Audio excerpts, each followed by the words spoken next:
తర్వాత మీరు ఇప్పుడు 80 ఏళ్ళు దాటిపోయినాయి. 1940లో మీరు జన్మించారనుకుంటాను. ఇప్పుడు 82 ఏళ్ళు. 82.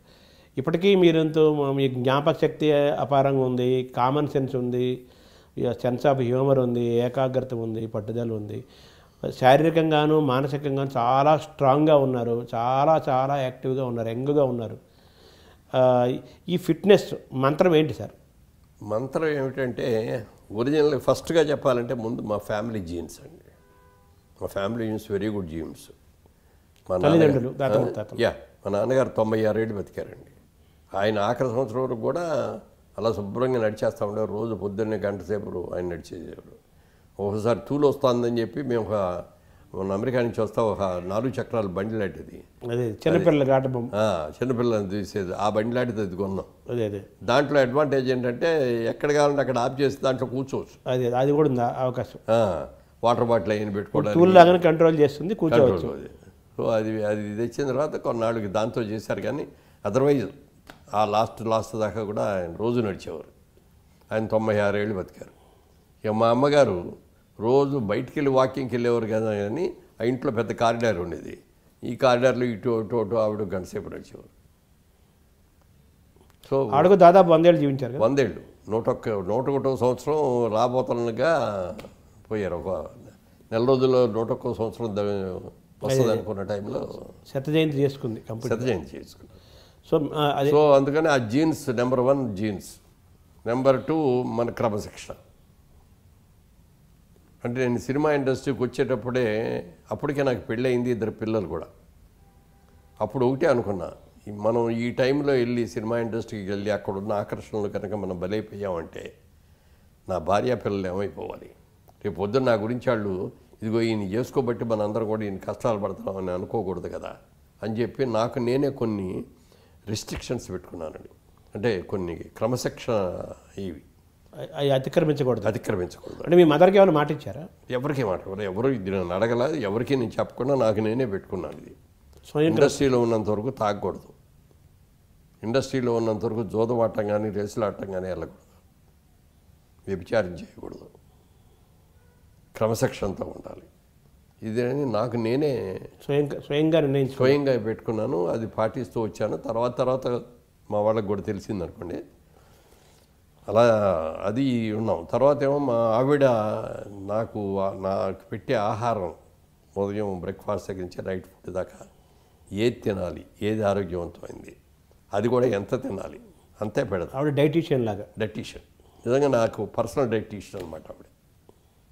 అవన్నీ పెట్టడం మూలంగా మిగతా ఆహారం, ఆరోగ్యకరమైన ఆహారం అవన్నీ తినడం మూలంగా ఈ ఫాస్ట్ ఫుడ్స్ తినటం అయ్యి. మీకు ఇష్టమైన ఆహారం ఏంటి సార్? ఆవిడ నేను వంట.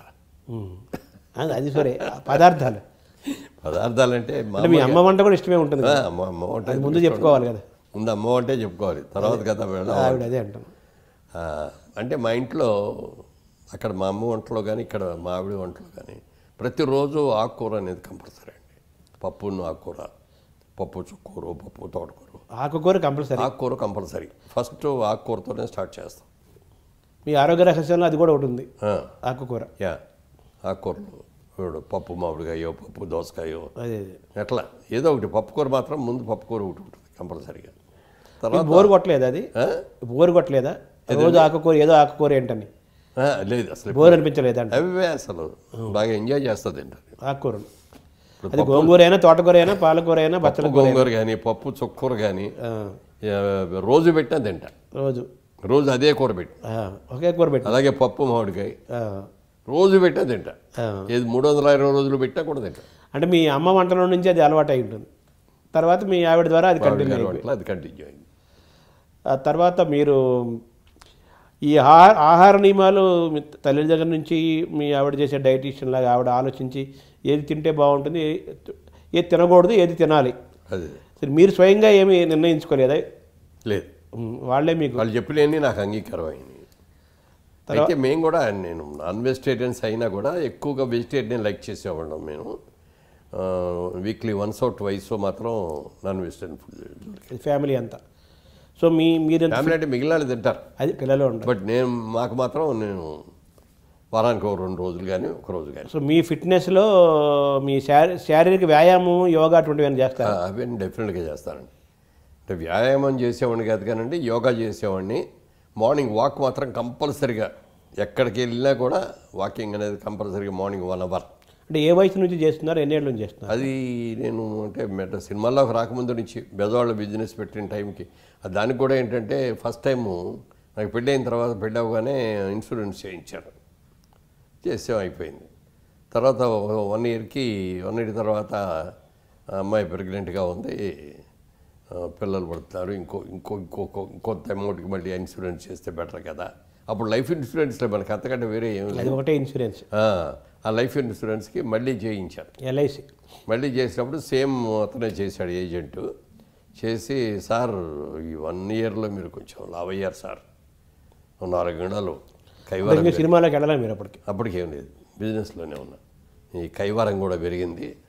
మీరు ఇలా కనుక సంవత్సరానికి 4 కేజీల 10 కేజీలు పెరిగారు. అప్పుడు ఇంత పెరుగుతున్నారు, ఇంత పెరిగెడితే మాత్రం రాజుబోయే రోజు మీకు ప్రమాదం అవుద్దండి, కంట్రోల్ చేసుకోండి అని సలహా ఇచ్చాడు.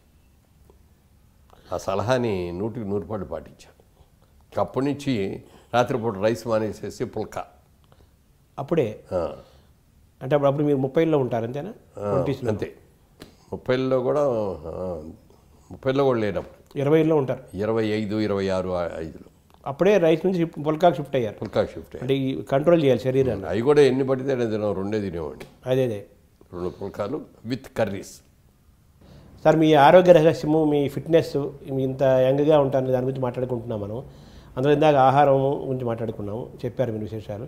అలాగే వ్యాయామం, యోగా ఇవి కూడా మీరు రెగ్యులర్గా చేస్తారా, ఎలాగా సార్? రెగ్యులర్గా యోగా చేస్తానండి, తర్వాత రెగ్యులర్గా వాకింగ్ చేస్తాను. ఈ 2 కంపల్సరీగా చేస్తాను. దాదాపు 50 ఏళ్ళ నుంచి చేస్తున్నారా? ఇప్పటికీ చేస్తున్నారా? అంటే సినిమాలకు వచ్చే ఇప్పుడు 50 ఏళ్ళు అయింది. నేను విజయవాడ బిజినెస్ చేసే రోజుల నుంచి చేస్తాను. 50 ఏళ్ళు దాటిపోయింది. 60 ఏళ్ళు దాటింది. ఇప్పటికీ చేస్తున్నారా? ఇప్పటికీ చేస్తాను. ఇప్పటికీ రోజు యోగా టీచర్ వస్తారండి, నేను 1 గంటన్నర సేపు చేయిస్తారు ఆయన. అంటే రోజు వస్తారు, ఆల్టర్నేట్ డే ఆయన చేస్తారు. ఆయన ప్రాణాయామం చేయిస్తారు. అన్నీ యోగా ఆసనాలు వేస్తారా? కొన్ని ఆసనాలు వేయండి అసలు. ప్రాణాయామం ఎక్కువ, ప్రాణాయామం లేకపోతే యోగా ఎక్సర్సైజ్లు అన్నీ ఉంటాయి, టిప్స్ అయ్యే తప్ప ఆసనాలు వేయటం అది లేదు. అంటే ఓవరాల్గా మీరు మీ ఆ రోజు ఎలా ప్రారంభమవుతుందంటే 1 గంట సేపు దేవుడి పూజ, దైవభక్తి పూజ, ఆధ్యాత్మికంగా రోజు ప్రారంభమవుతుంది. 1 గంట దేవుడికి కేటాయిస్తాం. ముందు శారీరకంగా కేటాయిస్తాం దేవుడికి, తర్వాత కాదు ముందు శారీరక వాకింగ్కి వెళ్ళి ఫస్ట్ గంట వాకింగ్ అయిన తర్వాత కాఫీ తాగి ఆ న్యూస్ చూసి స్నానం చేసిన తర్వాత అప్పుడు పూజకి వస్తారు. అంటే వాకింగ్ తర్వాత ఇవి కూడా చేస్తారా, కొంచెం ప్రాణాయామం అవన్నీ ముందే? అంటే వాకింగ్ ముందు కానీ వెనక్కి కానీ చేస్తాం, తర్వాతే చేస్తాం. అంతా 1 గంటన్నర పడుతుందా సార్? అదంతా పడుతుంది. మీ ప్రాణాయామం కానీ, చిన్నపాటి యోగా కానీ, వాకింగ్ కానీ 1 గంట కానీ వాకింగ్ అంటే 2 గంటలు పడుతుంది. పడుతుంది, 2 hours పడుతుందండి. తర్వాత స్నానం చేసిన తర్వాత పూజ 1 hour. 1 hour, 3 గంటలు. అంటే మీ మీ మీ మెంటల్ ఫిట్నెస్, ఫిజికల్ ఫిట్నెస్ యొక్క రహస్యం అంతా ఇదే, అంతే కదా మరి. శరీరాన్ని మనసును కంట్రోల్ చేసుకోవటం. సార్ తర్వాత మీకు ఇష్టమైన వాటిలో దైవం ఉంది, అలాగే మీకు సినిమా కూడా మీ జీవితంలో పెద్ద భాగం కదా దాన్ని? డెఫినెట్గా పెద్ద భాగం అండి. వాళ్ళ రోజుని ఇంత డెవలప్మెంట్ అయ్యామంటే డెఫినెట్గా సినిమా అండి.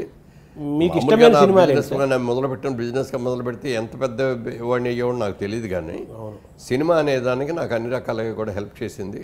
తర్వాత రియల్ ఎస్టేట్ వ్యాపారం దానికి సోహన్ బాబు గారు ఇచ్చిందని చాలాసార్లు చెప్పాను. అది ఆయన ఇచ్చినటువంటి ఆలోచనని. అది మరి వాళ్ళు రియల్ ఎస్టేట్ చేశానంటే ఇదంతా కూడా మరి సినిమా నుంచి వచ్చిందే కదా. డబ్బులు ఉన్న వాళ్ళు చాలా మంది ఉంటారు, ఈ సినిమా సెలబ్రిటీ కావడం వల్ల మీకుండే గుర్తింపు వేరు కదా, ఎక్కడికి వెళ్ళినా గుర్తుపెడతారు. అది సినిమా ద్వారా పొందారు. మీకు చిన్నప్పటి నుంచి సినిమాలంటే ఇష్టమా? సినిమాలంటే చాలా ఇష్టం. అందులో అక్కడనే నాగేశ్వరరావు గారు, సావిత్రి గారు ఉన్న సినిమా అంటే మరీ ఇష్టం. మీకు ఇష్టమైన సినిమాలు ఏంటి సార్? బాగా చిన్నప్పుడు బాగా ఎక్కువ సార్లు చూసి చాలా అంటే అట్లా చెప్పాలంటే చాలా ఉంటాయి. నాగేశ్వరరావు సినిమా ఏ సినిమా అయినా అట్లా ఫస్ట్ చూసేవాడిని. తర్వాత హిందీ సినిమాల్లో మాత్రం నాకు ఎక్కువ సార్లు చూసింది మధుమతి అని బిమల్ రాయ్ గారు తీశారు. దిలీప్ కుమార్ గారు వైజయంతిమాల యాక్ట్ చేశారు. ఆ సినిమా అంటే ఆ రోజుల్లో నాకు చాలా ఇష్టం. తర్వాత మీరు సినిమాల్లోకి వచ్చారు, మీరు స్వయంగా నటుడు 350 సినిమాల దాకా చేశారు. అలాగే మీరు స్వయంగా సినిమాలు నిర్మించారు, సినిమాలు నటించారు, నిర్మించారు, అనేక మందితో కలిసి పోషించారు. మీరు చేసిన మొత్తం ఇన్ని వందల సినిమాలలో ఇన్ని పాత్రలలో మీకు ఇష్టమైన సినిమాలు చెప్పుకోవాలంటే 1 2 3 4 5 ఎప్పుడు మీకు గుర్తొచ్చే సినిమాలు ఏమేమి సార్? దానికి నేను ఒకటే చెప్తాను, నీకు 2 కళ్ళు ఉన్నాయి, ఇందులో ఏ కన్ను అంటే ఇష్టం అని అడిగితే ఏం చెప్తామండి? 2 కళ్ళు ఇష్టమే. అలాగే నేను సినిమాలో నేను ఏ పాత్ర ఇచ్చినా అసమర్థతగా ఈ చేయలేకపోయాడు అందుకని సినిమా ఫెయిల్ అయిందనే మాట రాకుండా నా సాయశక్తిలో ఇది చేశాను. కొన్ని సక్సెస్ అవుతాయి, కొన్ని ఫెయిల్ అవుతాయి, మన చేతిలో ఏమి లేదు, అది వేరు. మన కృషి మనం చేయాలి, ఫలితం ప్రేక్షకులకి అప్పచెప్పాలి. అంటే పాత్ర పరంగా ఇది నేను చాలా తృప్తినిచ్చింది, చాలా గర్వంగా చెప్పుకోగలుగుతాను అనే పాత్రలు మీకు కొన్ని అంటే బయట సినిమాల్లో వచ్చినట్లోనేమో దాసర్ గారి సినిమాల్లో చాలా క్యారెక్టర్స్ వచ్చాయండి అట్లాంటివి. అలాగే క్రాంతి కుమార్ గారు తీసిన సినిమాలో, విజయబాబురెడ్డి గారు తీసిన సినిమాల్లో క్యారెక్టర్లు చాలా మంచి మంచి క్యారెక్టర్స్ చేశాను. అలాగే మా ఓన్ ప్రొడక్షన్ పెట్టుకొని మేము చేసిన తర్వాత మొట్టమొదటి సినిమా వారాల అబ్బాయి. ఆ వారాల అబ్బాయి అప్పటికి నాకు అది 100 చిత్రం. అది చాలా సాటిస్ఫాక్షన్ ఇచ్చింది, బాగా కమర్షియల్ పెద్ద హిట్ అయింది. దాని తర్వాత అంత పెద్ద హిట్ ఇది అయింది ఓతండ్రి తిరుపతికి నంది అవార్డు కూడా వచ్చింది కదా మీకు? సినిమాకి నంది బెస్ట్ పిక్చర్ అవార్డు వచ్చింది, నాకు బెస్ట్ యాక్టర్ అవార్డు వచ్చింది, 2 వచ్చింది. అంటే మీరు సినిమాలు మీరు కొంచెం ఆలస్యంగా, కొంచెం మిగతా వాళ్ళతో పోల్చుకుంటే 30 34 లేట్ ఎంట్రీ అండి. అందుకని మనం ఉండేది మహా ఉంటే 10 ఏళ్ళు ఉంటాం, 15 ఏళ్ళు ఉంటాం, అంతకంటే ఉండలేము. అందుకని ఈ 10-15 ఏళ్లలో మనం బాగా కష్టపడి పనిచేసి ఎక్కువ సినిమాల్లో చేయాలని ఎక్కువ చేశాను సినిమాలు బాగా. అంటే మీరు అనుకున్నారు, ఈ అవకాశాలు కూడా అలా వచ్చినాయి. అది కూడా ఉండదు కదా. అంటే వచ్చిన అవకాశాన్ని దేన్ని కూడా నో కాదు అని అనకుండా ఒకసారి అనేవ్వండి, చేయలేకపోతున్నానండి, డేట్లు లేవండి అంటే, మీరు ఎందుకు సార్ మీరు మాకు ఒక 4 రోజులు 5 రోజులు ఇవ్వండి, ముందు మెయిన్ షెడ్యూల్ చేసేసుకుంటాం, ఆ తర్వాత మీరు ఎప్పుడు గ్యాప్లు ఇస్తే అప్పుడు అలా చేసుకుంటామండి అనేవారు. ఆ రోజులు కూడా వచ్చేసాయి. ఆ రోజులు కూడా వచ్చి తర్వాత సెకండ్ షిఫ్ట్ చేసేవాడిని, రోజు 2 షిఫ్ట్స్ చేసేవాడిని. మార్నింగ్ షిఫ్ట్ రెగ్యులర్ సినిమాలు చేసేవాడిని అండి, నైట్ షిఫ్ట్ ఇట్లా ఆగిపోయిన సినిమాలు